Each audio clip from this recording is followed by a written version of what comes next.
우리는 살아가면서 때때로 그런 생각을 할 때가 있습니다. 왜 누구는 되고 나는 안 되는 거지? 내가 하면 안 되고 다른 사람이 하면 잘 될 때 참 힘들어요. 그죠? 근데 그것보다 더 힘든 건 뭐냐면, 다른 사람들은 기도하면 응답을 잘 받는데 나는 기도하면 응답이 없어요. 마치 요즘 이렇게 배달 앱에 보면 누구는 프리미엄을 해가지고 프리미엄 주문을 해가지고 프리미엄 회원이어서 주문하면 바로바로 오고, 나는 주문하면 누락된 것처럼 아직도 배달이 안 되고, 그럴 때 얼마나 답답해요. 그죠? 예. 근데 그보다 더 답답한 것은 기도가 그래요. 우리는 기도를 하는데 내 기도가 응답되지 않은 것 같고, 내 기도가 천천히 응답되는 것 같을 때 더 힘들어해야 합니다. 오늘 하나님은 우리에게 누구는 되고 누구는 안 되는 그러한 생각을 가지고 있는 우리에게 우리가 받는 은혜, 하나님께로부터 받는 자의 삶을 약속하고 계시는 것입니다. 함께 따라 하실까요? 나는 하나님께 받았습니다. 믿으십니까? 예. 여러분은 이미 하나님께로부터 여러분이 구하는 것이나 생각하는 것이나 그 모든 것을 넘치도록 이미 받았습니다. 예. 그것이 여러분의 현실에서 드러나지 않았기 때문에 그런 거죠. 자, 오늘 세상에 어떤 상인이 그렇게 장사를 하고 있는 거예요. 세상에서 성공하는 지혜. 여러분, 성공하는 지혜라면 어떤 것일까요?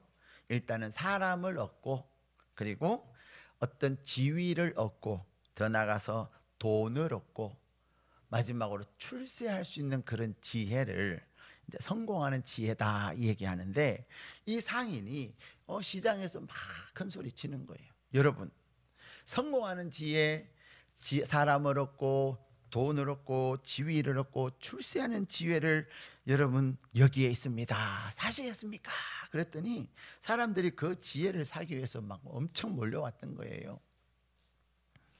그래서 상인은 이 지혜를 사는 사람은 사람도 없고 지위도 없고 돈도 없고 출세하여서 정말로 멋있는 인생을 살게 될 겁니다. 그랬더니 막 사람들이 와요.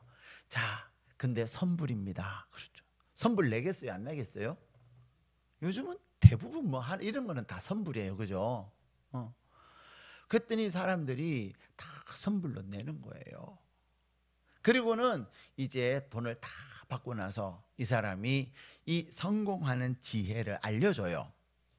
안 알려주면 어떻게 되는 거죠? 사기죄에 걸리잖아요. 근데 이 사람이 이렇게 큰 소리 치면서 얘기할 수 있는 것은 이 사람이 가족이 있기 때문이에요. 그래서 자, 그것이 어떤 지혜냐? 딱 한마디로 얘기하는데 말 조심해, 그런 거예요. 무슨 얘기 안 되세요? 여러분이 진짜 성공하는 지혜는 무엇을 하면 된다고요? 말 조심하면 된다는 거예요. 말이 그만큼 우리의 인생에 중요하다는 거예요. 말 한마디 잘못해서 지금까지 쌓아놨던 거 다 잃어버리고, 가끔 사람들 기분 나쁘면 나 안 해 그러잖아요. 그걸 잘 참아야지. 안 해 하면은 기회를 다 잃어버린다니까요. 또 하면 안 되는데 나 그거 할게 이렇게. 그래서 그것이 안 되면 내 손에 장을 지져 막 그랬다. 그 결과는 하나님께 있는데, 그래서 손에 장을 짓는 사람 봤어요? 없어요. 말을 조심하는 것이 내가 진짜 세상에서 성공하는 지혜라는 겁니다. 주자라고 하는 중국의 철학자는 이런 얘기를 합니다. 남을 험담하는 사람은 경망한 사람이요, 이와 더불어 맞장구 치는 사람은 비겁한 사람이요, 이를 듣고 전하는 사람은 간사한 사람이다. 남을 험담하는 사람을 있잖아, 제가 너한테 뭐라고 얘기한 줄 알아? 이러면서 막 험담하는 그 얘기를 다른 사람에게 전하는 그 사람 많은 사람이라고요? 간사한 사람이에요. 근데 우리는 주변에 보면은 경망한 사람도 많이 있고요, 비겁한 사람도 많이 있고 간사한 사람도 많아요. 그래서 동서고금을 막론하고 사람들은 말에 힘이 있다고 믿었습니다. 그래서 선한 말을 하면 내 마음이 먼저 선해지고, 악한 말을 하면 내 마음이 먼저 악해져요. 내 마음이 악해져 있기 때문에 악한 말을 하는 거예요. 험악한 말을 하면 내 마음에 먼저 격분이 일어났고요, 더러운 말을 하면 내 마음이 먼저 더러워져 있는 거예요. 그래서 사람들은 이 말을 뭐라고 말하냐면 부메랑 같다 이렇게 얘기해요. 여러분, 부메랑이라고 하는 것은 우리나라에서는 보기가 쉽지 않지만 호주나 또 뉴질랜드에 가면은 부메랑이 많이 있습니다. 특히 그 원주민들이 부메랑을 사용했어요. 이렇게 부메랑을요, 저는 어렸을 때 우리 집에 부메랑이 있어서 사용해봤는데 이렇게 기역자처럼 생겼거든요. 근데 이렇게 휙 던지잖아요. 그럼 얘가 휙 돌다가 다시 돌아와요. 그러면 제가 탁 잡는 거죠. 그래서 이 원주민들이 짐승을 잡을 때도 이 부메랑을 탁 던져서 짐승을 잡고 그랬던 것인데, 이 부메랑은 다시 돌아온다라고 사람들이 여겨질 때 부메랑 법칙 이런 말을 쓰는 겁니다. 자, 그런데 언어라고 하는 것이, 말이라고 하는 것이 바로 이 부메랑과 같은 거예요. 하나님이 사람을 창조할 때 귀는 몇 개 창조하셨을까요? 귀는 2개 창조하셨어요. 입은 몇 개 창조하셨을까요? 하나. 왜 하나님은 귀는 2개 만드시고 입은 하나 만드셨을까요?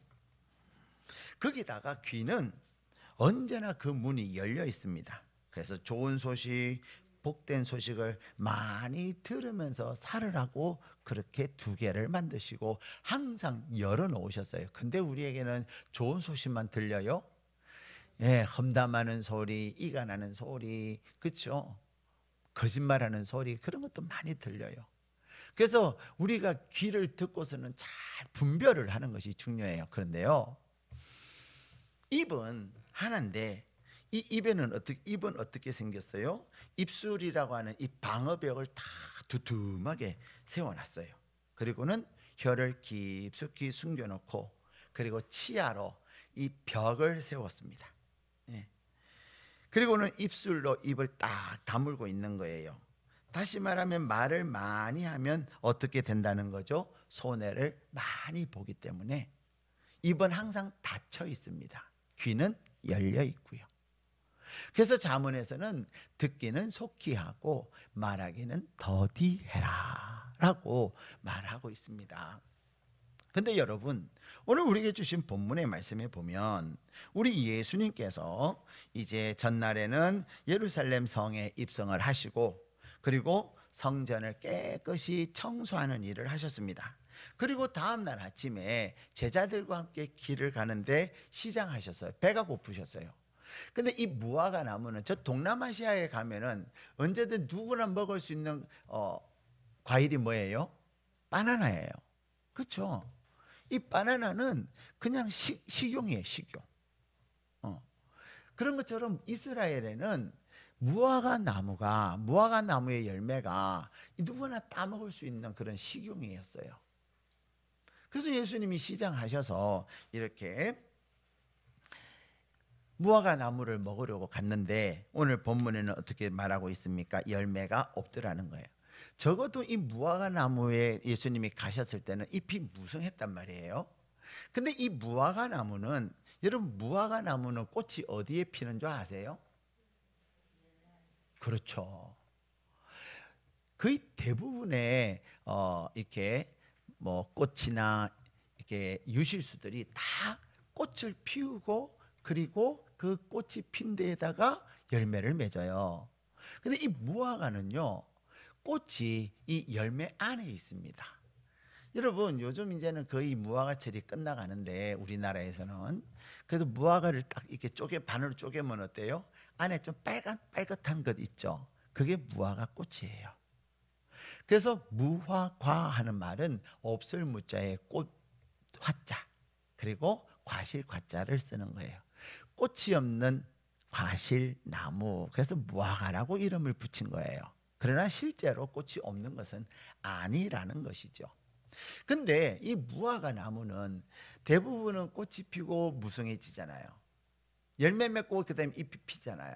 근데 이 무화과는 잎이 피고 잎이 무성해지고 그리고 나서 열매를 맺습니다. 그러니 꽃이 잎사귀가 많이 무성하면 그 안에 뭐가 있다는 거죠? 무화과가 있다는 거예요. 그래서 예수님이 무화과 따시려고 가신 거예요. 근데 오늘 본문에는 그런 얘기가 없는데 이 마태복음 21장과 똑같은 내용을 담고 있는 마가복음 11장에 보면은 그때는 무화과철이 아니었다라고 얘기합니다. 그러면 예수님은 철도 아닌데 가셨느냐? 아닙니다. 이 무화과 나무에는 작년에 열렸던, 다시 말하면 작년에 가지에서 맺힌 열매가 있는 거예요. 새로운 가지에서 맺힌 열매가 아니라 소위 그 열매를 브레마라고 합니다. 브레마 열매라고 하는데 이 작년에 돋아났던 그 가지에 이 열매가 맺혀 있는 그 열매를 따시려고 하셨던 거예요. 근데 어쨌든 중요한 것은 그 무화과 나무가 열매를 맺지 못했다는 것이죠. 그래서 예수님은 그 무화과 나무를 향하여서 뭐라고 얘기하시냐면 너가 이제는 열매를 맺지 못하니까 영원히 열매를 맺지 못할 것이다 라고 말씀을 하셨어요. 자, 그런데 어떻게 됐습니까? 자, 우리 이 19절 말씀 같이 읽겠습니다. 시작. 길가에 한 무화과 나무를 보시고 그리로 가사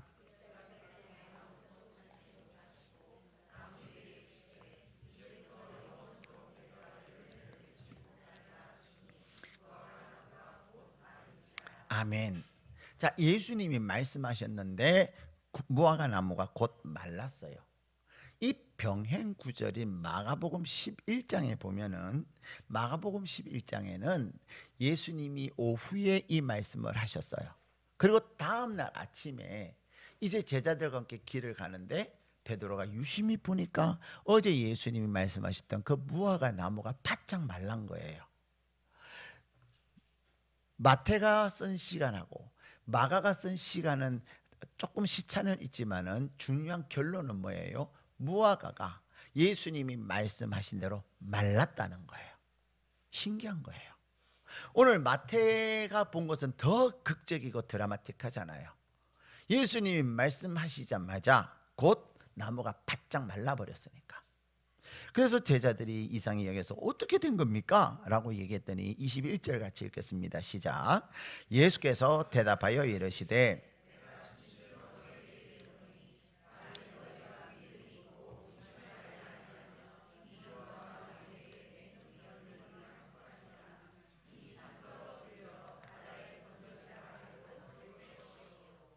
아멘. 자, 여기에 이제 제자들이 신기해서 아니 예수님 도대체 어떻게 된 겁니까? 라고 이야기를 했더니 예수님이 이렇게 말씀하시는 거예요. 너희가 믿음이 있고 의심하지 아니하면 이 무화과 나무에게 된 이런 일만 할 뿐 아니라 산들어 들려 바다에 던져지라 하여도 될 것이다. 자, 22절에는 너희가 기도할 때에 무엇이든지 믿고 구하는 것은 다 받으리라 이렇게 말씀을 하셨다는 것입니다. 중요한 것은 믿고 구하는 것은 다 받으리라. 그래서 저는 이 본문을 읽으면서 설교 제목을 받는 자와 받지 못하는 자라는 제목을 가지고 함께 은혜를 나누기를 원합니다. 여러분은 받는 자가 되고 싶습니까? 받지 못하는 사람이 되고 싶습니까? 그걸 말이라고 하겠습니까? 그죠? 받으셔야죠. 네. 받고 싶고 받아야 되는데 중요한 것은 받는 사람은 많다 적다? 적다는 것이 정말로 안타까운 거예요. 그러나 우리 일회충신 가족 여러분들 모두는 다 받는 자가 되시기를 축복합니다. 하나님은 여러분의 아버지신 하나님은 여러분이 정말로 하나님을 향하여서 구하는 그것을 받기를 원하시는 거예요. 하나님은 여러분이 구하는 것에 넘치도록 주시기를 원하시는 것입니다. 그래서 자녀인 여러분들이 여러분이 하나님께 구한 그것을 받아서 누리고, 더 나아가서 하나님을 알지 못하는 자들에게 하나님은 내가 믿음으로 말하고 구하는 자에게 주시는 아버지라는 것을 전하기를 원하시는 거예요. 자, 오늘 본문에는 그러면 우리가 어떻게 받을 수 있느냐, 어떻게 하면 받는 자가 되겠느냐라는 거예요.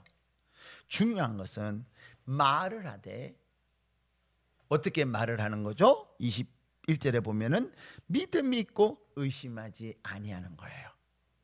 자, 여러분은 하나님의 자녀가 맞습니까? 대답이 시원찮네. 하나님 자녀 별로 많이 없나 봐요. 여러분은 하나님의 자녀입니까? 아닙니까? 그래도 시원찮네요. 여러분은 그럼 누굽니까? 하나님의 자녀 맞아요. 네. 여러분은 하나님의 자녀 아닙니까? 예를 들어서 여러분, 저희 아이가, 예강아 너희 아버지 한성원 목사 아니지? 그러면은 예강이가 너 한성원 목사님 아들 맞아? 가만히 있으면 어떻게 되겠어요? 기분 좋아요, 나빠요? 너 한성원 목사님 아들 아니지? 그러면은 기분 좋아요, 나빠요? 나쁘죠. 저도 기분 나쁘죠. 아니 저놈 자식이 내 아들을 부정하는 거야? 아빠를 부정하는 거야? 여러분은 하나님의 자녀 아닙니까? 여러분을 하나님의 자녀가 되게 하기 위해서 하나님이 얼마나 애를 많이 쓰시고요, 얼마나 많이 희생을 하시고요, 얼마나 많은 대가를 지불한 줄 아세요? 우리가 아직 죄인 됐을 때에 하나님께서 예수님을 우리를 위하여 내어주시기 위해서 예수님이 친히 이 땅에 오셨어요. 예. 그리고는 우리를 향한 하나님의 사랑을 확증하셨다니까요. 우리는 하나님의 자녀예요. 하나님의 자녀라고 하는 것은 자녀의 권세가 있어요. 자, 우리 예강이나 예함이가 제 아들이잖아요. 제 아들이니까 일단은 뭐 할 수 있어요? 시도 때도 없이 집에 들어갈 수 있어요, 없어요? 여러분 저희 집에 올 수 있어요. 일단은 비밀번호를 몰라서 못 와요. 그렇죠? 또 어떻게 알아가지고 열고 들어오셔도 우리가, 저는 아내가 할렐루야 하겠습니까? 아니 어쩐 일이세요? 어떻게 오셨어요? 그래서 지금 우리 나가야 되거든요. 신방 가야 되니까 다른 날 오세요. 거절 당할 수 있습니다. 그렇죠? 근데 우리 아이들은 마음대로 들락날락 하는 거예요. 시도 때도 없이. 그게 자녀라는 거죠. 그것만이 아니에요. 평소에는 문자를 잘 안 보내다가 문자가 와요. 아빠 2만 원만 빌려주세요. 엄마 오늘은 엄마가 만든 파스타가 먹고 싶어요. 내가 이제 집에 가는데 꼭 파스타 해주세요. 네. 그럼 해줘요, 안 해줘요? 해줘요. 힘들어도 해줘요. 애가 알바를 갔다가요 한 1시쯤에 오거든요. 얘 밥 해주느라고 안 자고 기다려요, 아내가. 그럼 밥 먹으면 2시거든요 4시에는 일어나서 또 새벽 예배 와야 되잖아요. 자녀니까 그거 해주지 누구한테 해주겠어요? 그렇지 않겠어요? 네. 그게 자녀의 권세라는 것입니다. 먹고 싶다 그러면은 해주고, 돈 보내달라 돈 어디 쓸 건데 그러면 어떨 때는 그냥 해요. 그래도 돈 보내줘요, 안 보내줘요? 뱅킹 보내줘요. 그게 자녀라니까요. 예강이나 예하미는 그들이 저희 한소원 목사의 아들이라는 것에 대한 확신을 가지고 있으니까 먹고 싶으면 자기 엄마한테, 돈은 나한테 한다니까요. 여러분이 하나님의 자녀라고 하는 것에 대한 확신이 있느냐 없느냐가 여러분의 인생에서 받을 수 있느냐 받지 못하느냐를 결정하는 거예요. 여러분이 나는 정말로 하나님의 아들이고 하나님의 자녀라고 하는 것을 믿느냐? 그래서 오늘 예수님이 뭐라는 거예요? 믿음이 있고 의심하지 아니하면 무화과 나무가 이렇게 말라 비틀어진 것처럼 할 수 있다는 거예요. 그런데 그것만 말씀하시는 것이 아니라 이 산이 들려서 바다에 던져질 수도 있다는 거예요.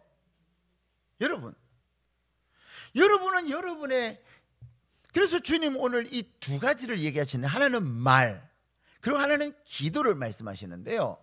자, 여러분은 여러분의 말에 권세가 있다고 생각하십니까? 안 하십니까? 별로 시원찮네요 오늘.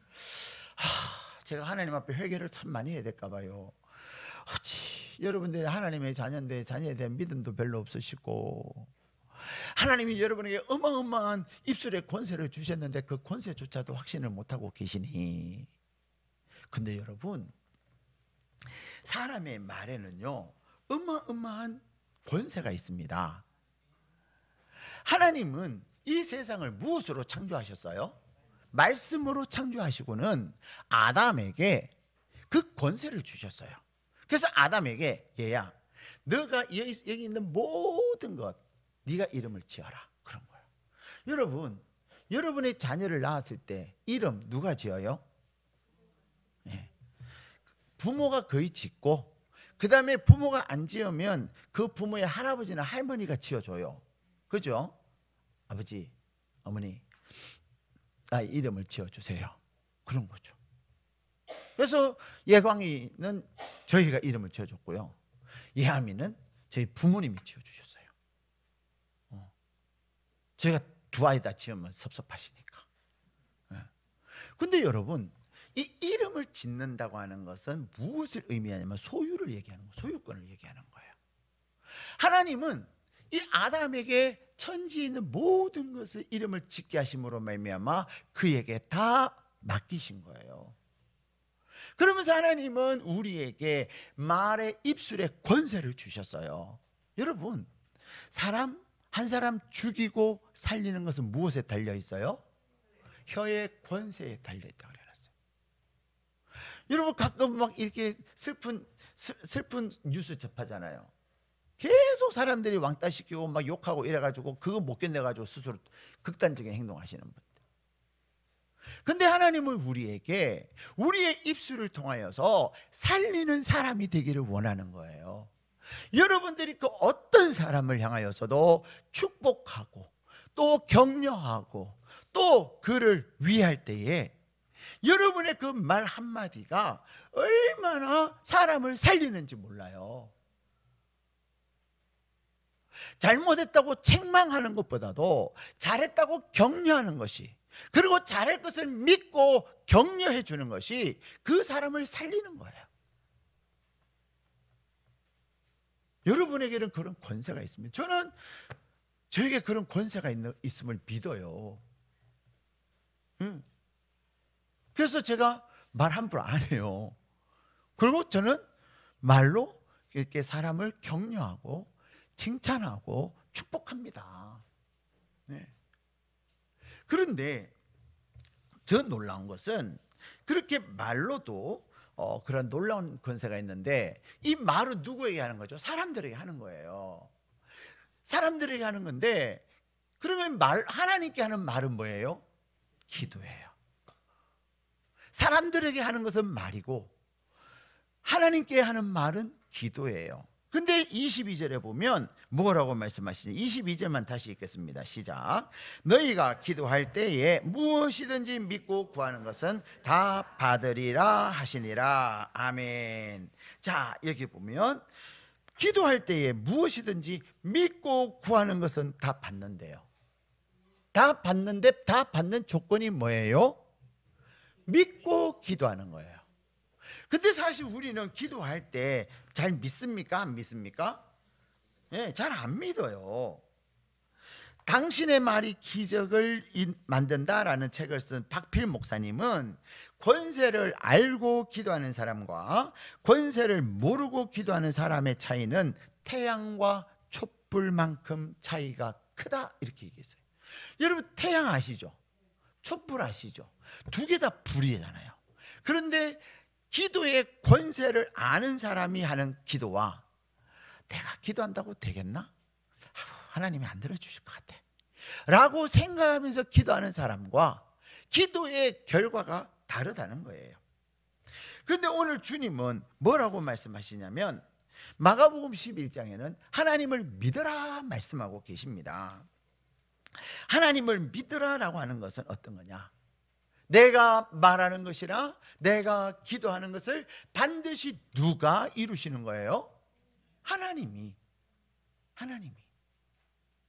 야고보서 1장에 보면은 너희가 지혜가 부족하느냐?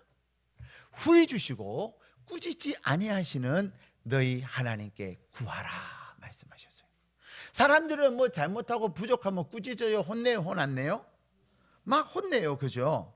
그런데 하나님은 내가 부족하지만 하나님 나 이런 거 부족해 그러면 내가 뭐라 그랬니? 공부하라 그랬잖아. 내가 뭐라 그랬니? 아끼라 그랬잖아. 이렇게 혼내지 아니하시고 그렇지 많이 힘들었지. 그래 얼마나 힘들었어. 알았어. 내가 지혜를 줄게. 알았어. 내가 돈을 줄게. 알았어. 내가 건강을 줄게. 알았어. 내가 너 돕는 사람을 보내어 줄게. 그러면서 우리를 혼내지 아니하시고 야 너가 그렇게 부족해서 얼마나 마음이 힘들었니? 오히려 우리를 위로해 주시고 얼마나 너가 답답했니? 하면서 우리를 껴안아 주시는 거예요. 그러면서 하나님을 향하여 구하는 자에게 넘치도록 주시는 하나님이시라는 것입니다. 그래서 하나님은 꾸짖지 아니하시고 책망하지 아니하시고 구하는 자에게 반드시 더하여 주실 것을 약속하고 계시는 것입니다. 사랑하는 여러분, 오늘 하나님은 우리에게 말씀하십니다.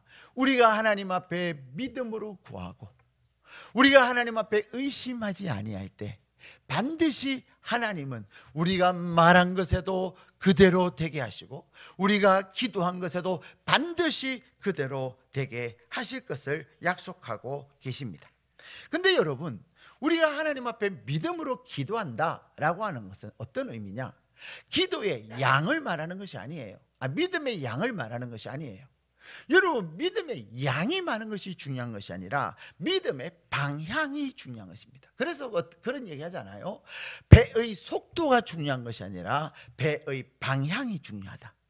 믿음 또한 얼마나 큰 믿음을 가졌냐라는 것보다도 그 믿음의 방향이 어디를 향하고 있느냐라는 것이 중요한 거예요. 여러분, 우리가 하나님 앞에 기도할 때 어떤 믿음의 방향을 가지고 기도해야 합니까? 하나님이 기뻐하시는 것을 따라서 구해야 된다는 거예요. 예. 잘못된 기도의 방향은 어떤 것입니까?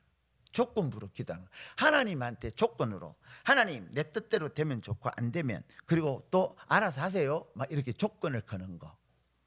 또 두 번째는요, 보험용 기도가 있어요. 보험용 기도. 내가 혹시 모르니까 기도나 하자. 기도라도 해야지. 그러면서 믿음은 없으면서 행여나 기도해 놓으면 될까? 세 번째는요, 기한이 차면 취소하는 기도. 어때요? 9월 11월 17일까지 하나님 반드시 하세요. 근데 17일 됐는데 안 돼요. 그러면 기도해요 안 해요? 안 하는 그런 거. 기한이 차면 취소하는 기도. 여러분, 기도는 어떻게 하는 거예요? 믿음을 가지고 기도한다고 하는 것은 반드시 이루실 것을 확신하기에 될 때까지 기도하는 거예요. 될 때까지. 여러분이 기도를 시작하셨다면 그 기도는 반드시 하나님이 하나님의 때에 이루신다는 사실을 기억하시기를 축복합니다. 사랑하는 여러분, 여러분이 무슨 말을 하느냐에 따라서 여러분의 인생이 달라져요. 그렇기 때문에 우리는 믿음으로 말을 하고 하나님이 이루실 것을 믿고 선포하는 것입니다. 우리가 기도하되 하나님께서 이루실 것을 믿고 받은 줄로 믿고 기도하는 것입니다. 여러분, 미국의 여성 사업가 중에서 여자 속옷을 팔아가지고 부자가 된 오스틴이라고 하는 사람이 있습니다. 미국에는 가면 이렇게 뚱뚱한 사람들이 많아요. 이 뚱뚱이 우리 대한민국 사람들 다 날씬해요. 여러분, 나는 뚱뚱하다 살쪘다 비만해 이런 얘기 하지도 마세요. 미국 가면 욕먹어요. 욕먹어. 미국 사람들 얼마나 기형적으로 뚱뚱한 줄 아세요? 막 엉덩이가 이렇게 크면서요, 다리는 또 쭉 이렇게 돼요. 다리 허벅지도 어머 무서워요. 제 허리보다 더 굵어요. 그런 사람들 진짜 많아요, 미국 가면. 근데 키는 큰 줄 아세요? 키는 또 저보다 작아요. 근데 자, 문제는 뭐냐면, 자, 옷 사이즈가 어떻게 나와요? 스몰, S, M, X, R, L, 그 다음에 LX, 그죠? L, XXL, 그죠? 이렇게 나온단 말이에요. 그래서 스몰은 작은 거, 미디엄은 중간, 라지는 큰 거, 엑셀 라지는 좀 큰 거, 더 많이 큰 거, XX 라지는 억수로 큰 거. 근데 중요한 것은 그렇게 미국의 그 막 그런 비만이신 분들에게는 XX, 2X 라지도 안 들어가는 거예요. 그래서 어떻게 하냐면, 이제 그 속옷을 만들 때 2X 라지 다음에 뚱보형 속옷 이렇게 한 거예요. 뚱보형 속옷. 근데 신기한 일이 생겼어요. 뚱보형 속옷이요, 팔렸을까요? 안 팔렸을까요? 안 팔려. 집사님 같으면 사겠어요? 나 너 팬티로 살지. 안 살아. 안 사. 뚱보형 팬티 들어가가지고 여기 뚱보형 팬티 있습니까? 그렇게 말하고 싶겠어요? 안 팔리는 거예요. 그래서 이 오스틴이, 야, 왜 안 팔릴까 고민을 하다가 그 이유를 찾았어요. 아, 뚱보형 팬티는 이 부정적인 말이다. 이 고객을 기분 나쁘게 하는 말이다. 그러면 이 사이즈를 무슨 사이즈라고 할까? 라고 하다가 사이즈 이름을 바꿨어요. 2X 라지 다음에 퀸즈 사이즈로 바꾼 거예요. 여러분 퀸 아세요? 퀸? 예. 여왕 사이즈라고 바꾼 거예요. 어땠을 거예요? 불티나게 팔린 거예요. 불티나게. 그렇게 자기는 자기의 그 어떤 신체적, 그 상당히 이제 뭐 유전적일 수도 있고, 그런데 어쨌든 자기의 신체에 대해서 막 불편함을 가지고 있는 데다가 막 뚱보형 속옷 하니까 기분도 나빴는데, 이제는 내가 그 속옷을 입음으로 말이야 나는 뭐가 된 기분이에요? 퀸이 된 기분이에요. 말 한마디를 바꿨는데, 말 하나를 바꿨는데 완전히 쌓였던 재고가 불티나게 팔리고, 그 오스틴은 속옷에 대성공을 거두게 된 겁니다. 사랑하는 여러분, 여러분의 말 한마디가 여러분을 얻고자 하고 하나님께로부터 받을 수도 있고. 자, 이스라엘 백성들 광야에서 불평하고 원망하니까 하나님이 그들에게 어떻게 하셨어요? 그들이 불평하면서 그냥 여기서 죽는 게 낫다니까, 그렇게 죽고 싶냐? 알았다, 죽어라, 그러신 거죠. 근데 여호수아와 갈렙은 아니다. 하나님이 우리에게 주신 약속이 있어. 그 약속대로 우리는 믿고 간다. 그랬더니 하나님은 그 믿고, 약속을 믿고 가는 여호수아와 갈렙은 가나안 땅에 들어가게 하셨다는 것입니다. 여러분의 말, 여러분이 나는 몸이 아파요, 나는 맨날 아파요, 그것이 아니라 하나님 내가 아프지만 하나님 나를 치유하여 주십시오. 하나님은 나는 치유하는 여호와라고 하셨으니까 나 건강하게 해주세요. 저는 우리 성도님들 기도해 드릴 때 그럴 때 많아요. 병원 가도 안 나아요. 근데 기도하면 나아요. 아멘 좀 하세요. 그런 분들 여러분 계세요, 우리 교회에. 병원을 열심히 쫓아다니는데 맨날 아파. 근데 하나님 앞에 기도하니까 나. 또 말씀을 붙잡고 기도하고 순종하고 기도하고 기도받으니까 나. 저는 그것에 대한 확신이 있으니까, 집사님 일주일 새벽 기도 하세요. 저도 기도해드리고 해드릴 테니. 그리고 일주일 기도하고서는 세브란스에서도 안 났던 병이 났단 말이에요. 그것뿐이 아니에요. 사랑하는 여러분, 건강만 그런 것이 아니라 하나님이 물질도 여러분이 하나님 앞에 기도할 때 받은 줄로 믿고 기도하면 하나님이, 아니 목사님 돈이 하늘에서 떨어집니까? 땅에서 솟아납니까? 기도해 보세요. 믿고 기도할 때 하나님께서 반드시 그것을 이루시는 줄로 믿습니다.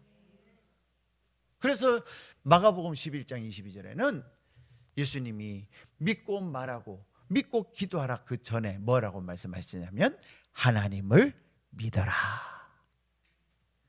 이 시대의 안타까운 것은 하나님은 믿고 말하고 선포하면 되는데, 하나님이 하시는데 하나님을 믿지 않는다는 거예요.